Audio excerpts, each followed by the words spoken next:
आप जिस YouTube के अंदर इस वीडियो को देख रहे हैं उस YouTube ऐप के अंदर लिखे गए हैं पाइथन के लंबे लंबे कोड। आज के इस वीडियो में हम पाइथन के बारे में डिटेल में बात करेंगे। जैसे इसका बिजनेस मॉडल क्या है, किस प्रकार इससे अर्निंग होती है, पाइथन लैंग्वेज की हिस्ट्री क्या है। अब बात कर लेते हैं कि पाइथन या फिर ये हाई लेवल लैंग्वेज होती क्या है। तो होता ये है कि कोई भी ऐप या कोई भी वेबसाइट बनती है तो उसके पीछे प्रोग्रामर होते हैं। प्रोग्रामर वो लोग होते हैं जो लंबे लंबे कोड लिखते हैं। ये कोड कई सारी लैंग्वेज में लिखे जाते हैं, जैसे C++ हो गया, जावा हो गया, जावा स्क्रिप्ट, कई बहुत सारी लैंग्वेज है जिनका यूज़ करके हम कोड्स को लिख सकते हैं। अब इनमें सबसे हट के जो लैंग्वेज आती है उसका नाम है पाइथन।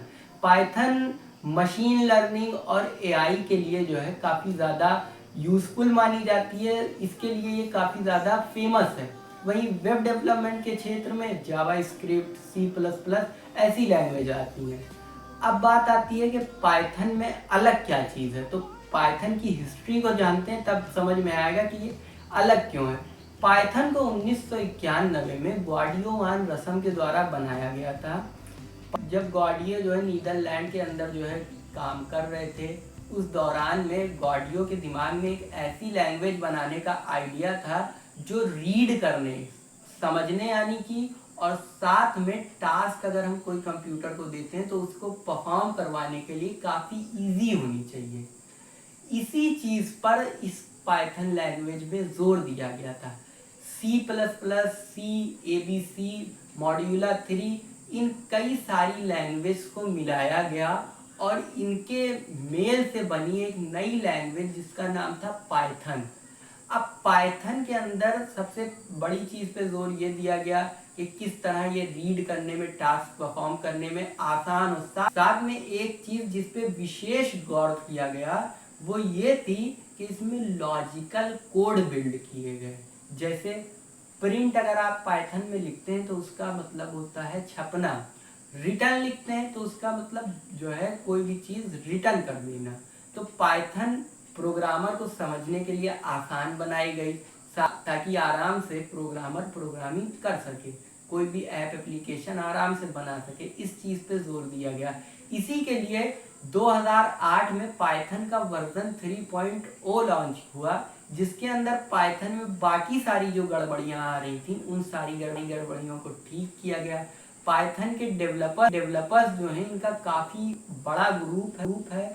ये ग्रुप क्या करता है, इनमें आ रही कमियों को दूर करता है। उसके अलावा पाइथन को किस तरीके से ग्रोइंग लैंग्वेज बनाया जाए और किस तरीके से डेवलप किया जाए ताकि ये आने वाले टाइम के साथ तालमेल बिठाए रखे, इस पे इसके डेवलपर ज़्यादा जोर देते हैं।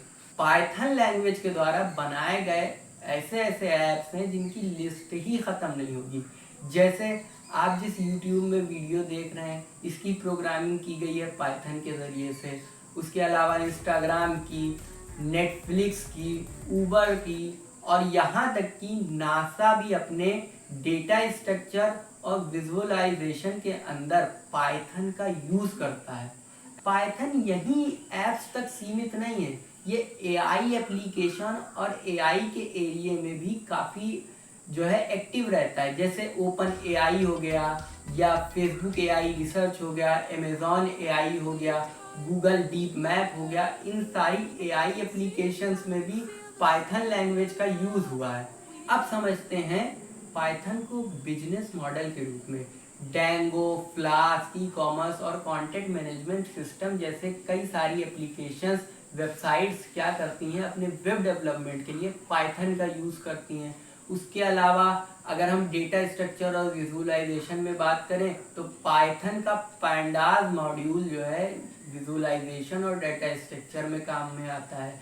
मशीन लर्निंग और एआई के एरिया में पाइथन का टेंसर फ्लो हो गया और पाइटॉर्च हो गया, इन तमाम एप्लीकेशन, इन तमाम मॉडल्स का यूज़ होता है। छोटे छोटे स्टार्टअप हो गए, उनको बिल्डअप करने में, उनको ग्रो करने में भी ये मॉडल्स काफ़ी हेल्प करते हैं क्योंकि पाइथन से बनी एप्लीकेशंस में इन मॉडल्स का यूज़ होता है। अब बात करते हैं कि अगर आपको पाइथन से अर्निंग करनी है तो किस तरीके से होगी।